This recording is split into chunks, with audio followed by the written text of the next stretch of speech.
For nearly 6 years, I've been a nurse at County General. The 12-hour shifts are exhausting, especially since we're almost always short-staffed. Lately, that feels like the norm. Today was especially brutal, two codes back to back, followed by an extra 2 hours of paperwork and helping with the shift change. All I wanted was to get home, kick off my shoes, and crash on the couch with a frozen dinner and whatever mindless show I could find on streaming. Maybe even treat myself to a glass of wine, even though I knew I'd fall asleep halfway through it. But the flashing gas light on my dashboard had other plans. With a sigh, I flicked on my turn signal and prepared to pull into my regular gas station. It's this tiny place with only two pumps, 4 spots total, but the prices are better than the big chains, and I rarely have to wait long.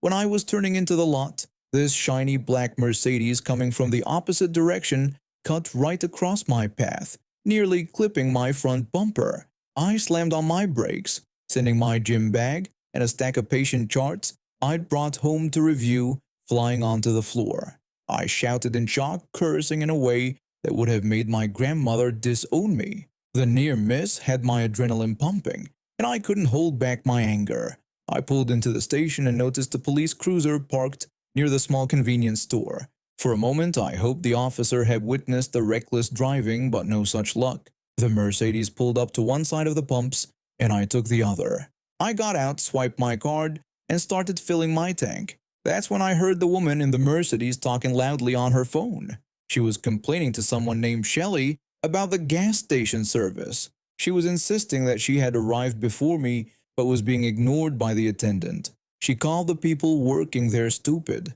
and told her friend she needed to hang up to deal with the situation. Then she yelled at me, demanding my attention. She wrongly assumed I worked at the station and lectured me about proper customer service. She insisted I should be able to start pumping her gas before finishing with my own car.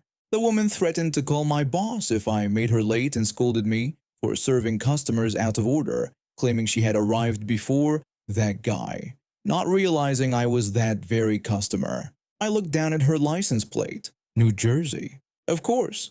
In New Jersey, they don't pump their own gas. She thought I worked at the station. The pump was blocking her view of me so she couldn't see that I was just another customer. I considered explaining the misunderstanding, but the entitled expression on her face and the way she nearly caused an accident made me choose a different approach. She stared harder at me, raising her perfectly shaped eyebrows and waggling her credit card more emphatically. I released my pump handle, walked over, and took the card from her manicured fingers. Looking her straight in the eyes, I snapped my hand downward and flung her card directly into the trash barrel beside the pump. Someone had thrown a slushie in there earlier, and her card made a satisfying splat sound when it hit the bottom. The scream that followed was so high-pitched, I'm surprised it didn't shatter her windshield. She erupted from her car, hurling obscenities at me. That's when the police officer came running out. The officer asked the woman if she was all right and inquired about what was happening. The woman accused me of assault and theft, claiming I had stolen her card and thrown it in the trash barrel, which she indicated with her long manicured nail. The officer turned to me and asked if her accusation was correct. I explained that I had merely taken her card because she had insisted, emphasizing the word insisted. Since I wasn't obligated to provide any service with the card and didn't want it, I had disposed of it in the most convenient way available, the trash barrel. The officer remarked that my action was petty and suggested I should retrieve the card for her. The woman looked smug at this direction. I countered with a condition that the officer detain both of us and check the store's parking lot security footage. After seeing how we had entered the lot, he could decide who should have to dig through the trash. The officer raised an eyebrow but agreed to my proposal. He took our licenses and instructed us to wait while he reviewed the footage. While he was gone, she started threatening me with lawsuits and assault charges. I ignored her and finished filling my tank. My calm demeanor seemed to unsettle her, and she eventually retreated to her car to continue her phone conversation with Shelley, now focusing on which lawyer she would call. After about 20 minutes, the officer returned. He handed me back my license and told me I was free to go. Before the woman could protest, he turned to her sternly. He demanded to see her registration, his tone making it clear she was in trouble.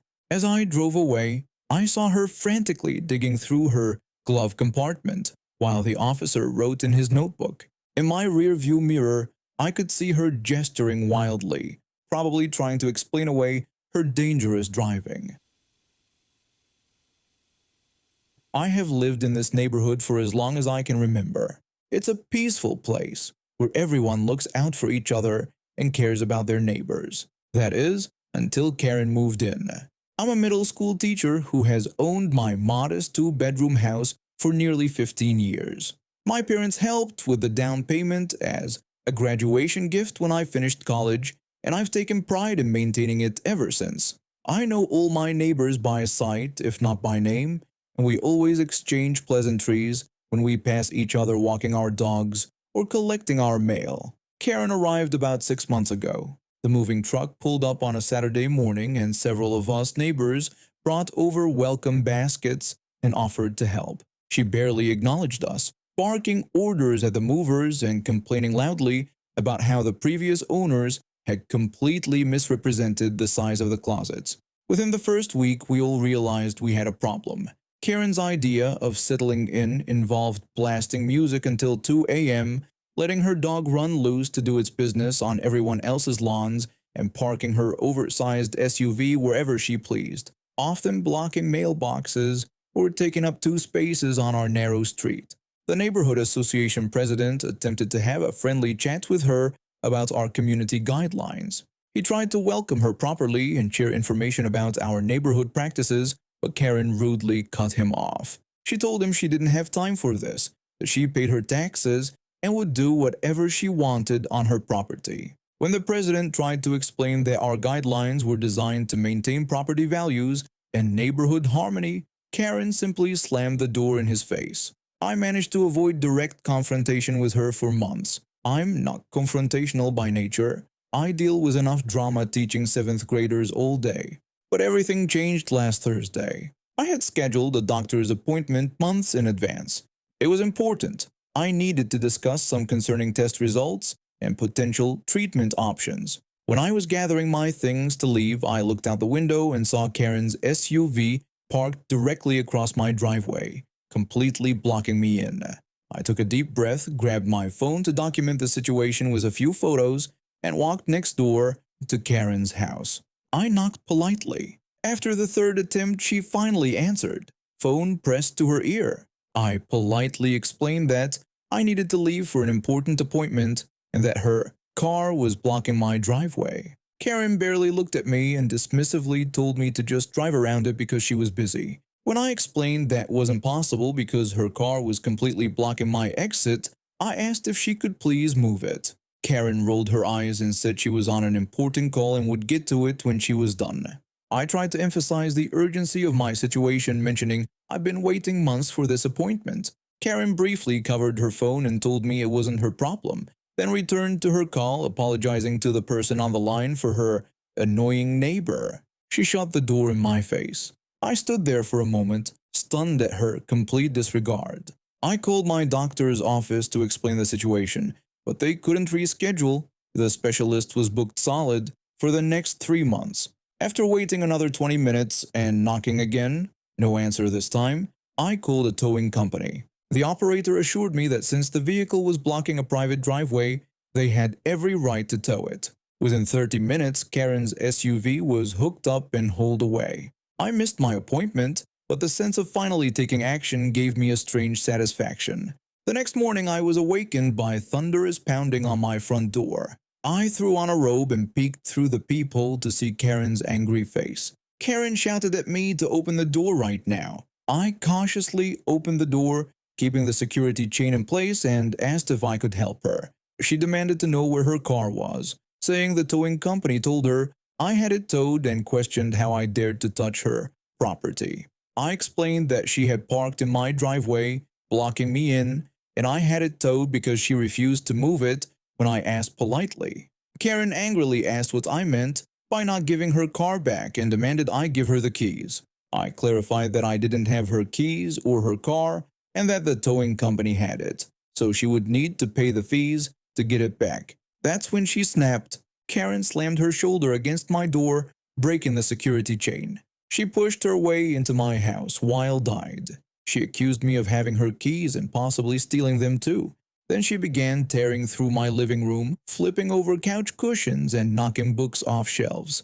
I demanded she stop immediately and get out of my house. Karen continued ranting, asking where her car was and saying I had no right. I told her it was gone and now she needed to be gone too. I backed away to the kitchen and called the police. Karen continued her rampage, breaking a vase my grandmother had given me and upending a coffee table. The police arrived within minutes. Two officers entered and immediately restrained Karen, who was still screaming accusations. One officer told Karen she needed to calm down right away. Karen yelled for them to arrest me, calling me a thief who stole her car. The officer then asked me to explain what happened. I showed them the photos I'd taken of her car blocking my driveway, the record of my doctor's appointment, and the receipt from the towing company. The officer nodded and turned to Karen, informing her she was being arrested for breaking and entering, destruction of property, and disturbing the peace. Karen asked if they knew who she was and, claiming her husband played golf with the police chief. As they led her away in handcuffs, my neighbors gathered outside, drawn by the commotion. Several approached to offer support and shared their own Karen stories. She received a restraining order preventing her from coming within 100 feet of my property. Within a month, a for sale sign appeared in front of Karen's house. I hope she learned something from all of this, but somehow I doubt it. Last February, after years of loyal service, my trusty green Razer headphones finally died. Instead of replacing them with the same model, I decided to have some fun. I spent $80 on the bright pink Razer Kraken Pro V2. My main reason? To mess with my best friend, who never stopped bragging about their gaming setup. The look on their face when I showed up with flashy pink pro-level headphones was absolutely worth it. Fast forward to yesterday, I was at Walmart just minding my business, grabbing some sodas, and browsing around.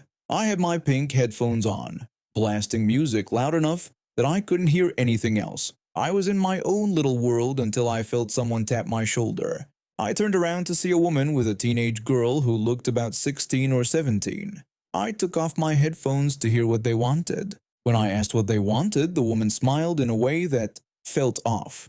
She complimented me, saying her daughter liked my headphones. I thanked her politely. Then she asked how much I would sell them for, explaining that her daughter really wanted them, and they had been looking for headphones for ages. The teenager beside her was practically bouncing with excitement, declaring that she wanted the pink ones specifically. I started to tell them where I got mine from Amazon, but the woman cut me off. She clarified that she wanted to buy my actual headphones, offering $20 for them. I laughed, thinking she was joking. She wasn't. She raised her offer to $25, telling me to take it or leave it. I explained that I had paid over $80 for these Razer Kraken Pro gaming headphones and suggested they get their own. The woman insisted her daughter needed them because she was a gamer. That got my attention, so I decided to test this claim by asking what her favorite game was. The girl responded that she needed them for a Fortnite tournament. I laughed and told her to get her own headphones and suggested she play better games. This made the woman angry. She told me not to laugh at her child. I asked her to leave me alone. She scolded me for my language, though I hadn't sworn. Her daughter chimed in, saying only adults could use swear words. Confused by this, I asked which one of them I should listen to. The woman replied that I should listen to both of them, insisting that a child like me shouldn't use adult language. This was getting ridiculous. She thought I was a kid.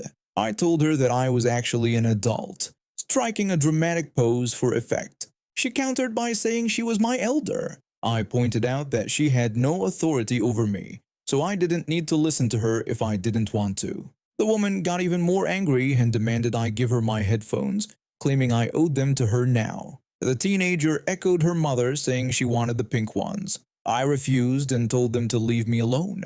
The teenager started crying, which seemed to trigger something in her mother. She yelled at me, blaming me for making her daughter cry and demanding I give the headphones to her baby. I refused again and walked away. I continued my shopping, picking up a Hatsune Miku poster and 2 My Hero Academia posters, along with the sodas I came for originally. After checking out, I started heading toward the exit when I spotted my friend who works at Walmart. Unfortunately, the woman and her daughter were with them. The woman was telling my friend that I was the person who stole her headphones. My friend asked if this was true. I greeted my friend, and they greeted me back. The woman complained about my friend's unprofessional behavior, insisting I had stolen her headphones and demanding they stop me. I asked my friend if they had seen me wearing these headphones at school. My friend confirmed that I'd had them since last February. The woman accused me of lying and insisted that I return the headphones to her daughter. I pointed out the logic flaw in her story. How could I have had the headphones since February if I had supposedly stolen them from her today? The woman went silent for a moment, clearly trying to think of what to say next. Then she started protesting again, but my friend wasn't having any of it. Eventually, the woman started screaming at both of us. The commotion attracted security, who came over and detained her for causing a disturbance. Later that night, I got a text from my friend with some interesting news. Apparently, when security searched the woman's purse, they found a baggie of coke, and her daughter had MJ on her. Both of them ended up getting arrested, and I still have my pink headphones. Becoming a tour guide at the Acropolis was never part of my plan when I first moved to Greece. But having a Greek father and an American mother meant I grew up bilingual, which gave me an edge most locals didn't have. I could switch effortlessly between Greek and English. When I started college in Athens and needed extra cash, guiding English-speaking tourists turned out to be the perfect gig. The job had its ups and downs. For every respectful tourist, there were 3 who complained about the heat, refused to wear sunscreen, or showed up drunk. But I loved sharing my country's history. That one July morning, I was assigned a cruise ship group, mostly Americans and Brits, with just a few hours to see one of the world's most important historical sites. The sun was already fierce by 9 a.m., but many in my group weren't prepared despite my warnings about bringing water. About an hour into the tour, an older woman quietly approached me while the rest of the group was taking photos. She whispered that she had overheard a man with his wife and teenage son talking about taking a real souvenir from the site, not from the gift shop. Artifact theft is a serious crime in Greece. For centuries, foreign visitors have stolen pieces of our heritage, from small stones to entire sections of buildings. I thanked her and kept an eye on the man she pointed out, ordinary looking with cargo shorts, a baseball cap, and an expensive camera. His wife looked bored while their teenage son was glued to his phone. When we reached the Parthenon restoration site, I gave my usual explanation about the preservation work. While answering another tourist's question, I caught the man bending down, pretending to tie his shoe, and quickly pocketing a small piece of marble. I immediately confronted him, asking him to return the stone and explaining that removing anything from this archaeological site was strictly prohibited. He denied taking anything, even when I insisted I had clearly seen him. I warned him that this was considered antiquities theft and that I would call security if he didn't return it. The woman who had warned me earlier backed me up, saying she had also seen him take the marble. The man's wife sighed dramatically while their son distanced himself from the situation. The man complained loudly about us making a big deal over a little piece of stone. He claimed no one would miss it and compared it to taking a piece of the Berlin Wall. His comparison made my blood boil. This was one of humanity's greatest architectural achievements, a 2,500-year-old monument that had survived wars, explosions, and pollution. I told him this was a site of priceless historical value, that every piece was an artifact, and that he needed to return it immediately or I would call security. When he announced he was leaving, I called my supervisor while following him. Security caught him at the exit. With a witness confirming what happened, they searched him and found the marble piece in his pocket. The police arrived and escorted the family to the station while they complained about missing their cruise ship. The man received a formal warning and was banned from returning to the Acropolis. Security returned the marble piece to the restoration team. What still amazes me is the entitlement of thinking you can just take a piece of ancient history home as a souvenir. That marble wasn't just a rock. It was a fragment of our collective human heritage, something that belongs to everyone precisely because it stays where it belongs.